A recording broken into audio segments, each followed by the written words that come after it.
வணக்கம் மக்களே, நம்ம ஊர் பிள்ளையார் கோயில் தொடர் பாகம் 4ற்கு உங்களை வரவேற்கிறேன்.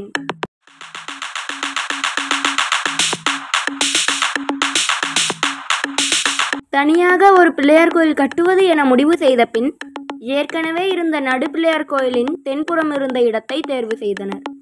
அதில் கொடிக்கால் நீரோடையை கொஞ்சம் மறித்து நிறைய மண்ணை நிரப்பி மேடாக்கினர். ஊர் பொதுவான இந்த இடத்தில் கோயில் கட்டுவதால் யாரும் தனியுரிமை கோர முடியாது என்று இந்த முடிவு செய்தனர். அதே சமயம் வடக்கே முழுக்காதன்குடத்தினரிடையே வேறு மாதிரியான பரபரப்பு தோற்றிக்கொண்டது. தெற்கு வீதியைச் சேர்ந்தவர்கள் தனி கோயில் கட்டுவது என்பது ஊரை இரண்டாக பிரிப்பதற்கு சமம் என்று உணர்ந்த பூசாரிக்காட்டு ஐயன், தவையாந்தோட்டத்து ஐயன், ஆசாரிக்காட்டுக்காரர் என பலரும் இந்த கோயில் கட்டும் வேலையை நிறுத்தி வைக்குமாறு கோரினர்.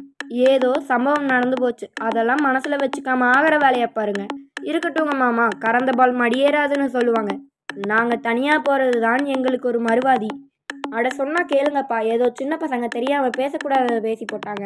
அதுக்காக தனியாக போனால் 4 ஊர் சனம் நம்மளை மதிப்பாங்களா? விட்டு கொடுத்து போலாமாப்ல. பேச்சுவார்த்தைகள் தொடர்ந்தது.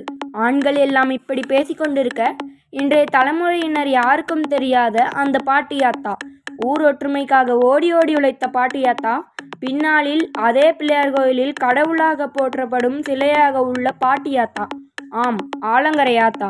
யார் இவர்? எதற்காக இந்த பெயர் தெரியாது. ஆனால் ஊர் இரண்டுபடுவதை பார்க்க சகிக்காமல் ஒற்றுமைக்காக நீதிமன்றம் வரை சென்று போராடியவர் இவர். முழுக்காதன்குளத்து வீட்டில் வாக்குப்பட்டு வந்தவர் என அறியப்படுகிறது. அடே மக்கா, இந்த ஊர் வரலாறு தெரியுமாடா உங்களுக்கு? அந்த காலத்துல, ராசா காலத்துல இந்த ஊர் பூரா ஐயர்கள் கிட்ட தான் இருந்துச்சு. நாம பூரா பேரும் அவங்க கிட்ட குத்தகை பேசி உழுதுட்டு இருந்தோம். கொஞ்சம் கொஞ்சமா 4 காசு சேர்த்தி ஐயமார்கள் கிட்ட இருந்து இந்த பூமியை வாங்கணும். அவங்களும் சாமலாபுரத்து ஈஸ்வரன் கோயில்லையும் பெருமாள் கோயில்லையும் பூஜை பண்றதுக்கேசவா சாமலாபுரத்து கொள்ளுக்காட்டுக்கு குடி போயிட்டாங்க. அப்படி இருக்கச்சோ நம்மளுக்குள்ள கீரை கூட்டம்னு முழுக்காதங்கூட்டம் நடிச்சுக்கிறது நல்லாவா இருக்கு?